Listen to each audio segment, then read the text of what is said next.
These are the hoses that came with the kit.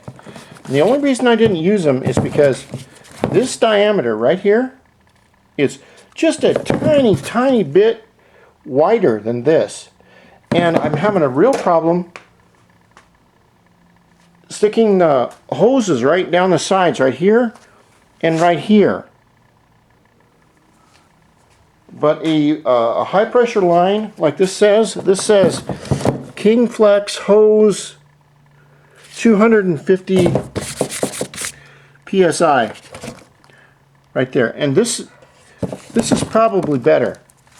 And when you put on your hose clamps, or Jubilee clamps as they call them, I believe in the UK, you don't want to use just one right here like this one. What you want to do is use two smaller ones. What that does is that if one of them starts to get loose, which it will, because the fluid causes the line to heat up and distort it, as you can see right here. You can see the distortion.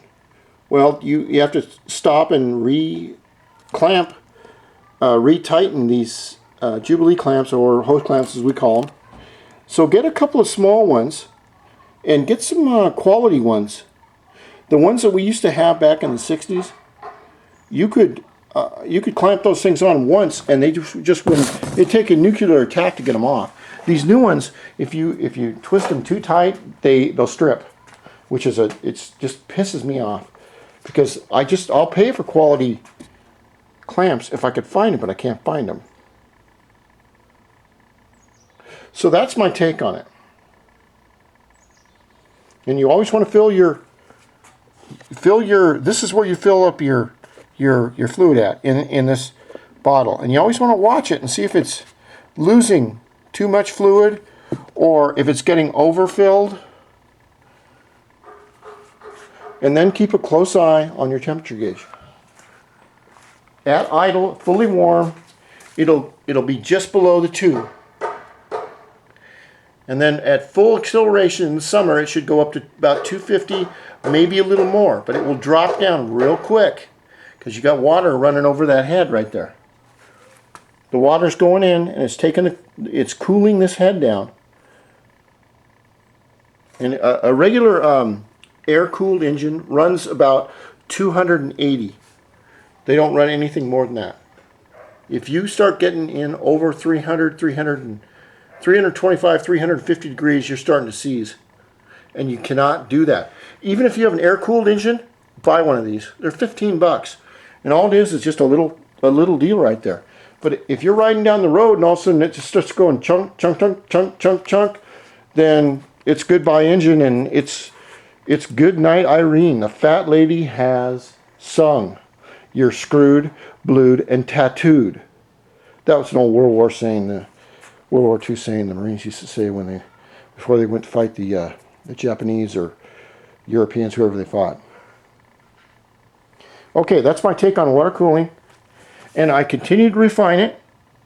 I love this little head, this little 54 millimeter. After I fixed it with the doweling, it works absolutely perfect. But without the doweling, I had little problems with it sealing. Now it's just beautiful, and I was able to fix it with just a drill bit and a little bit of time and patience. So my next videos will be putting the new plumbing on and rerouting this spaghetti Mickey Mouse piece of shit wiring that I have half-assed for years because I haven't taken off my... And one more thing I'd like to ask. I can't get my turn signals to work.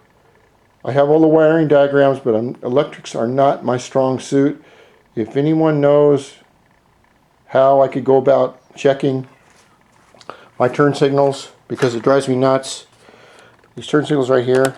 If you know how to check them, I have all the electrical equipment to do it. I just don't have the ohmmeters and downsize crap and everything that I'm supposed to know to be an electrician. All right, thank you.